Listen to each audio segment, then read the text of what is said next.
ಹೀಗೆ ಒಂದು ಪೌರಾಣಿಕ ಹಿನ್ನೆಲೆ. ಒಂದೊಮ್ಮೆ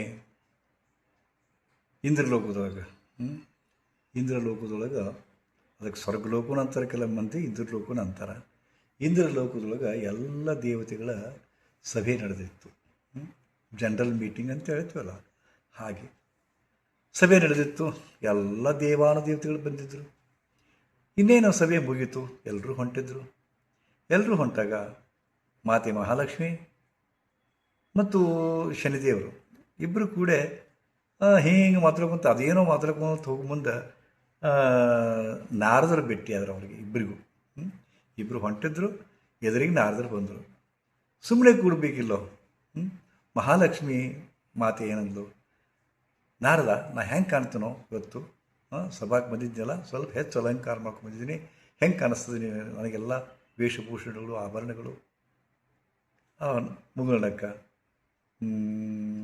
ಇನ್ನೇನು ಹೇಳಬೇಕು ಅನ್ನೋದ್ರಿಗೆ ತಕ್ಷಣ ಇನ್ನೇನೋ ಚಂದ ಕಾಣಿಸ್ತಿ ಅಂತ ಹೇಳಬೇಕು ಅನ್ನೋದ್ರಿಗೆ ಮಹಾಲಕ್ಷ್ಮಿ ತಾಯಿಗೆ ಶನಿದೇವರು ಕೇಳಿದರು, ನಾರದ ನಾ ಹೆಂಗೆ ಕಾಣ್ತೀನೋ ಅಂತಂತಂದ್ರು. ಈಗ ನಾರದರು ಮಹಾಲಕ್ಷ್ಮಿ ತಾಯಿಗೆ ಉತ್ತರ ಕೊಡೋ ಕ್ಷಣದೊಳಗನ ಇವ್ರು ಹಿಂಗೆ ಕೇಳಿದ್ದಕ್ಕೆ ನಾರದರ ಬಾಯಿ ಬಂದಾತು. ಈಗ ಅವ್ರಿಗೆ ತಳಮಳ ಶುರುವಾಯಿತು. ಮಹಾಲಕ್ಷ್ಮಿ ಕೇಳಿದ್ಲು, ನಾ ಹೆಂಗೆ ಕಾಣಿಸ್ತೀನಿ, ಚಲೋ ಚಲೋ ಕಾಣಿಸ್ತಿ ತಾಯಿ ಅಂತಕೊಂಡು ಹೇಳಬೇಕು ಅನಿಸೋದ್ರೆ ಇವ್ರು ಕೇಳಿಬಿಟ್ಟಲ್ಲ. ಇದನ್ನೇ ಹೆಂಗೆ ಹೇಳಬೇಕಪ್ಪ, ಇವ್ರಿಗೆ ಹೆಂಗೆ ಹೇಳಬೇಕು?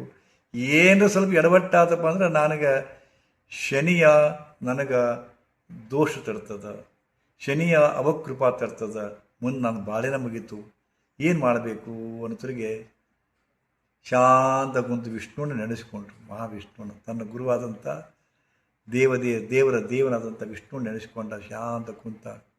ಒಂದು ಐಡಿಯಾ ಬಂತು. ಐಡಿಯಾ ಬರೋಣ ಅವಾಗ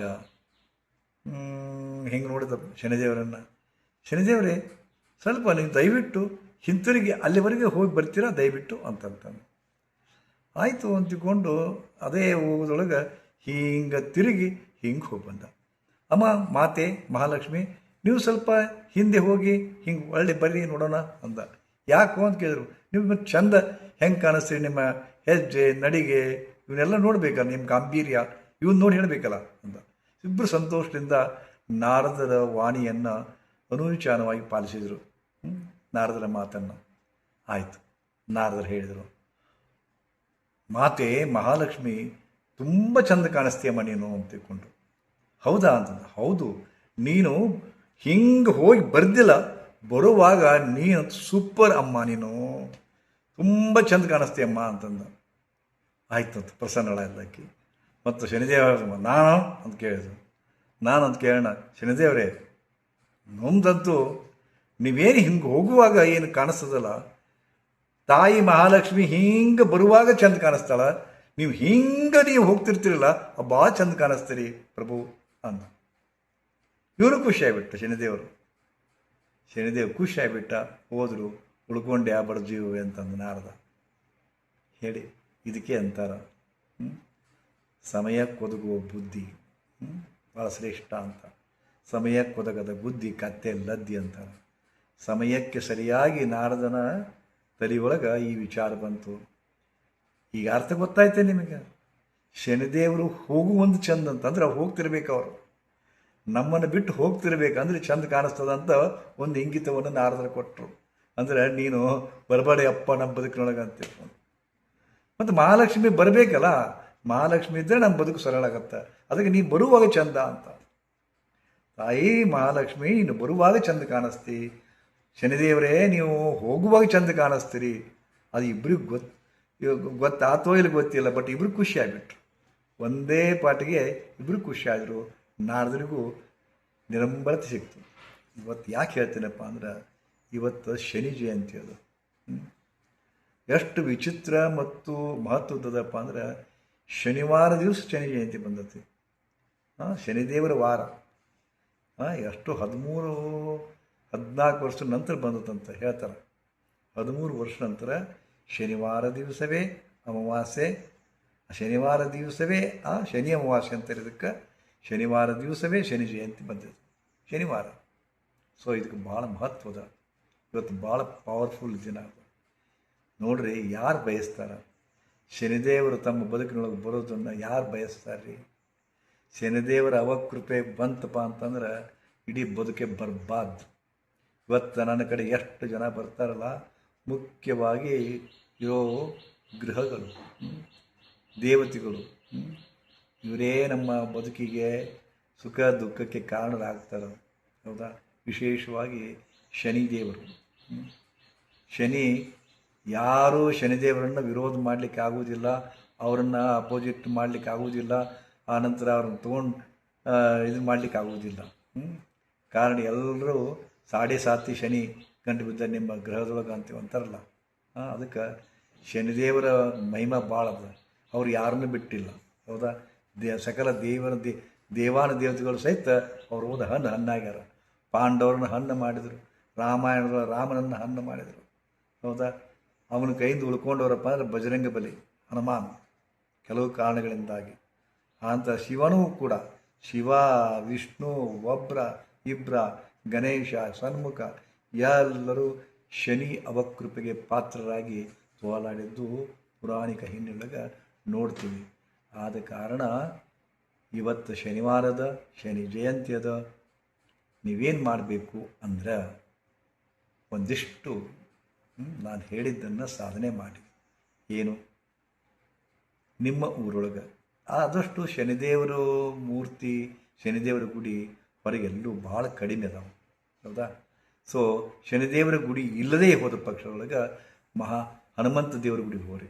ಏನು ಮಾಡಬೇಕು? ಹೋಗಿ ಏನು ಮಾಡಬೇಕಪ್ಪ ಅಂತಂದ್ರೆ ಒಂದಿಷ್ಟು ಕರಿ ಎಳ್ಳು, ಕರಿ ಉದ್ದು, ಆನಂತರ ಕರಿ ಮೆಣಸು, ಕರಿ ಉದ್ದು, ಕರಿ ಎಳ್ಳು, ಕರಿ ಮೆಣಸು, ಸಾಸಿವೆ, ಕರಿ ಸಾಸಿವೆ ಇವೆಲ್ಲವನ್ನು ಮಿಕ್ಸ್ ಮಾಡ್ಕೊಳ್ಳಿ. ಮಿಕ್ಸ್ ಮಾಡಿಕೊಂಡು ಎರಡೆರಡು ಚಮಚೆ, ಒಂದು ಏನು ತಳಿಗೆಯಲ್ಲಿ ಮಾಡಿದಂಥ ಅಂದರೆ ಹಿಟ್ಟು ಬರಬೇಕಲ್ಲೇ. ಹೌದಾ? ಹಿಟ್ಟು ಬರಬೇಕು. ಅದಕ್ಕೆ ಬಟ್ಲ ಹಿಟ್ಟು ಬರಲಿಕ್ಕೆ ಆಗೋದಿಲ್ಲ, ಸ್ಟೀಲ್ ಬಟ್ಲ. ಆದ ಕಾರಣ ಹಿಟ್ಟು ಬರುವಂಥದ್ದು ಯಾವುದಾದ್ರು ಒಂದು ಡಿಸ್ಪೋಸಿಬಲ್ ಒಂದು ಬೌಲ್ ತೋರಿ, ಅದರಾಗಿ ಇವನು 3 ಕೂಡಿಸಿ, ಆಮೇಲೆ ಅದರ ಮೇಲೆ ದೈವಿಕ ಚೂರ್ಣ ಹಾಕಿ ಅದರ ಮೇಲೆ ಒಂದು ಸಣ್ಣ ಅದರ ಅಷ್ಟು ಧಾನ್ಯಗಳ ಮೇಲೆ ಒಂದು ಸಣ್ಣ ಕರ್ಪೂರದ ಹಿಡಿಯುವಷ್ಟು ಒಂದು ಮತ್ತೊಂದು ಸಣ್ಣ ಪಾತ್ರೆ ಅದರಾಗಿಟ್ಟು ಅಲ್ಲೇ ಗುಡಿಗೆ ಹೋಗಿ ಅಲ್ಲಿ ಇದನ್ನ ಹಚ್ಚಿ ಬರ್ರಿ, ದೀಪ ಹಚ್ಚಿ 11 ಸುತ್ತು ನಿಮ್ಮ ಸುತ್ತು ಇಳಿದು ಹಾಕ್ಕೊಂಡು ದೇವ್ರ ಮುಂದೆ ಇಟ್ಟು ಬಂದುಬಿಡ್ರಿ, ಸಂಕಲ್ಪ ಮಾಡ್ಕೊಂಡು ಬಂದುಬಿಡ್ರಿ. ಇದರಿಂದ ಭಾಳ ನಿಮಗೆ ನಿರಂಬಳತೆ ಬರ್ತದೆ, ಶನಿದೇವರ ಅವಕೃಪೆ ಕಳೀತದೆ. ಮತ್ತು ಇವತ್ತು ಕರಿ ಎಳ್ಳಿನ ದಾನ ಮಾಡಿರಿ. ಆನಂತರ ಎಳ್ಳು ಎಣ್ಣೆಯೊಳಗೆ ನಿಮ್ಮ ಮುಖ ನೋಡ್ರಿ. ಇವತ್ತು ಎಳ್ಳು ಎಣ್ಣೆಯೊಳಗೆ ನಿಮ್ಮ ಮುಖ ಪ್ರತಿಬಿಂಬ ಕಾಣಬೇಕು. ನಿಮ್ಮ ಪ್ರತಿಬಿಂಬ ಕಾಣದ ಮೇಲೆ 3 ಸುತ್ತು ಇಳಿದು ಹಾಕ್ಕೊಂಡು ಮತ್ತೆ ಅಲ್ಲೇ ಹನುಮಂತೇವ್ರ ಗುಡಿಯಾಗಿ ಇಟ್ಟು ಬಂದುಬಿಡ್ರಿ. ನಿಮಗೆ ಎಷ್ಟೋ ದೋಷಗಳು ಹೋಗ್ತಾವೆ, ಗ್ಯಾರಂಟಿ. ಇವತ್ತು ಶನಿ ಜಯಂತಿ ಅದ, ಇದನ್ನು ಮಾಡಿ ನೋಡ್ತೀರಾ. ರಿಸಲ್ಟ್ ಕೇಳಬೇಡಿ, ಅದು ನಿಮಗೆ ಬಿಟ್ಕೊಟ್ಟು ಲಾಟ್ರಿ ಇದ್ದಂಗೆ. ನಾನು ಇನ್ನು ಮೇಲೆ ಏನೇನು ಹೇಳ್ತಾ ಹೋಗ್ತೀವೋ ಅದು ಎಲ್ಲರಿಗೂ ಅಪ್ಲೈ ಆಗುತ್ತೆ, ಎಲ್ಲರಿಗೂ ಒಳ್ಳೇದಾಗತ್ತೆ. ನಾ ಗ್ಯಾರಂಟಿ ಕೊಡಲಾರೆ. ಲಾಟ್ರಿ ನೀವು 10 ಲಾಟ್ರಿ ಟಿಕೆಟ್ ತೊಗೊತೀರಿ, 1000 ಮಂದಿ ತೊಗೊತಾರೆ, ಲಕ್ಷಗಟ್ಟಲೆ ಮಂದಿ ತೊಗೊತಾರೆ, ಕೋಟಿಗಟ್ಟಲೆ ಮಂದಿ ತೊಗೊತಾರೆ. ಯಾರಿಗೋ ಒಂದಿಷ್ಟು ಮಂದಿ ಲಾಟ್ರಿ ಹತ್ತದಲ್ಲ, ಅದನ್ನು ಒಪ್ಕೊತೀರಿ. ಬಟ್ ನಾವು ಹೇಳಿದ್ದನ್ನು ಇದನ್ನು ಮಾಡಿರಿ. ಕೆಲವು ಮಂದಿಗೆ ಲಾಟ್ರಿ ಹತ್ತದ ಅಷ್ಟೆ. ಆ ಲಾಟ್ರಿ ಒಳಗೆ ಯಾರು ಪಾಲುದಾರಕ್ಕಾರ, ಯಾರಿಗೆ ಲಾಟ್ರಿ ಹತ್ತದ ಅನ್ನೋದು ಪರಮಾತ್ಮಗೆ ಗೊತ್ತದ. ನಿಮ್ಮ ನಸೀಬ್ ಮ್ಯಾಗ ನಿಮಗೆ ಲಾಟ್ರಿ ಹತ್ತದ. ಇದನ್ನು ಮಾಡಿ ನೋಡ್ರಿ, ಕೆಟ್ಟದಂತೂ ಆಗೋದಿಲ್ಲ, ಒಳ್ಳೆಯದೇ ಆಗುತ್ತದ. ಏನು ಮಾಡ್ತೀವಿ? ಒಳ್ಳೆಯದೇ ಆಗ್ತದೆ. ಏನಾಗುತ್ತದೋ ಒಳ್ಳೆಯದಕ್ಕೆ ಆಗ್ತದೆ ಅನ್ನೋ ಅಸೀಮ ಭರವಸೆಯೊಂದಿಗೆ ಇದನ್ನು ಮಾಡಿರಿ, ನೋಡ್ರಿ. ಆನಂತರ ನಿಮ್ಮ ಅನೇಕ ಸಂಕಷ್ಟಗಳನ್ನು ಈ ಮೂಲಕ ಕಳೆದುಕೊಡ್ರಿ. ಶನೀಶ್ವರ ಜಯಂತಿಯ ದಿವಸ ಇದು ನಿಮಗೆ ಒಳಿತಾಗಲಿ ಅಂತ ಭಾವಿಸ್ತೀನಿ. ಮತ್ತು ಹನುಮಂತೇವ್ರ ಗುಡಿಗೆ ಹೋಗಿರ್ತೀರಲ್ಲ, ಅಲ್ಲೇ ಹೊರಗೆ ಮೂಲೆ ಕೂತ್ಕೊಂಡು ಓಂ ಶಂ ಶನೀಶ್ವರಾಯ ನಮಃ ಅನ್ನೋ ಮಂತ್ರ ಹೇಳಿ. ಮತ್ತು ನೀಲಾಂಜನ ಸಮಾವಾಸ ಅದು 5 ಕಡೆ ದೊಡ್ಡದಾಗತ್ತೆ, ನಿಮಗೆ ಮತ್ತೆ ಅದು ಲೈಕ್ ಆಗೋದಿಲ್ಲ.